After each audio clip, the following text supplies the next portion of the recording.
میں یہ وعدہ کرتا ہوں کہ تم سب مولوی مل کر اگر کسی طرح مسیح کو اتار دو صدی سے پہلے تو تم میں سے ہر ایک کو 1 کروڑ روپیہ دوں گا.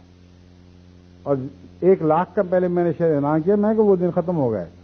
اب تو صدی ختم ہو رہی ہے, مجھے جلدی پڑی ہے, اس لیے فیصلہ کرو 1 کروڑ روپیہ ہر مولوی کو. دیوبند میں پتہ نہیں سینکڑوں ہزاروں مولوی تیار ہوئے ہوں گے. میں ان سب کو دوبارہ یہ چیلنج دیتا ہوں. میں نے کہا اعلان کر دو کہ ہر اس مولوی کو جو یہ دعویٰ ہی کر دے کہ میری کوشش سے اترا ہے اور میری دعائیں مقبول ہوئی تھی, میں بحث نہیں کروں گا, ان کی بات مان جاؤں گا. 1 کروڑ کی تھیلی ان کو پکڑائی جائے گی. بعض دفعہ ہوتا ہے کہ دعا کی کسی نے, پتہ نہیں کس کی قبول ہوئی, اور دعویٰ کوئی کر بیٹھتا ہے. ہر مولوی دنیا کے پردے میں جہاں کہیں ہو, ہندوستان کا تو خاص طور پر پیچھے لگا ہے, وہ مسیح کو اتار دے آسمان سے, دعائیں کر کے گیریا ازاری کر کے جو چاہے کرے, آتا جائے اور 1 کروڑ لیتا جائے. پھر مجھے خیال آیا کہ مسیح کو یہ کہاں اتار سکتے ہیں بیچارے, مسیح تو بہت پاک وجود ہے. دجال کے گدھے کوئی پیدا کرتے. میں نے کہا اچھا مجھے یہ بھی منظور ہے. مسیح تو دور کی بات ہے, اگر صدی ختم ہونے سے پہلے وہ دجال کا گدھا ہی بنا کے دکھا دو جس کے آئے بغیر مسیح نے نہیں آنا, تو پھر 1 کروڑ روپیہ ہر ایک مولوی کو ملے گا. اور یہ دعویٰ میرا آج بھی قائم ہے. اب تو اس قسم کے چیلنجوں کے وقت آ گیا ہے. ہاتھ کنگن کو آرسی کیا, مسیح کو اتاریں اور جھگڑا ختم کریں. میں اور میری ساری جماعت تو پہلے بھی مسیح کو ماننے ہوئے ہے, ایک اور مسیح کو ماننے میں ہمیں کیا آر ہوگی. تم وہ بدبخت ہو کہ اگر تمہاری نعوذ باللہ من ذالک واقعتاً تمہاری دعاؤں سے اترا تو تم انکار میں پہلے ہو, بلاتے ہو اور پھر اس کا انکار کر دیا کرتے ہو. ان یہود کی تو مشابہ ہو جنہوں نے بڑے گریا ازاری کے ساتھ مسیح کے آنے کی دعائیں مانگی تھی, دیوارے گریا سے سر پٹکا کرتے تھے.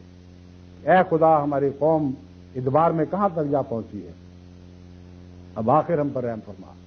اس منجی کو ہم نے بھیج دیا, لیکن جب خدا نے اس منجی کو اتارا تو جانتے ہیں اس سے کیا سلوک کیا. تو وہ آنے والا تو آ چکا ہے اور کوئی نہیں آئے گا. تم جتنے جتن کرنے ہیں کر دیکھو, مگر اگر تمہیں وہم ہے کہ تو آئے گا, تو میں تمہیں یقین دلاتا ہوں کہ تم انکار میں سب سے پہلے ہو اور اسی محرومی کی حالت میں مر جاؤ گے. بس اب یہ دلیلوں کے وقت نہیں رہے, اب تو ایسے آسمانی نشانات کے وقت ہیں جو بزرگوں اور متقیوں پر آسمان سے وہی الہام اور کشوف کی صورت میں اتریں گے, اور ان بدنصیبوں کو ان کی ناکامی اور نامرادی کی صورت میں دن رات ان کی زندگی کا عذاب بن جائیں گے, اور کچو کے دیں گے کہ کر کے دیکھو جو کرنا ہے, تم ناکام اور نامراد رہو گے.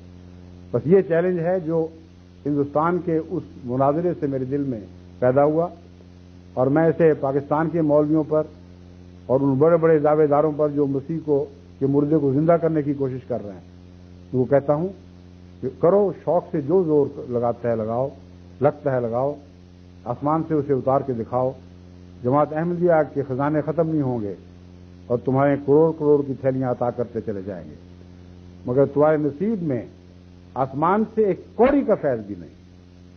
کافر بھی کہہ اٹھیں گے کہ سچا ہے وہ بزرگ,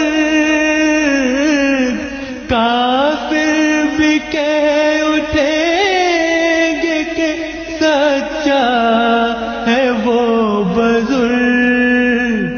دعویٰ کیا ہے جس نے مسیح زمان کا, دعویٰ کیا ہے جس نے مسیح زمان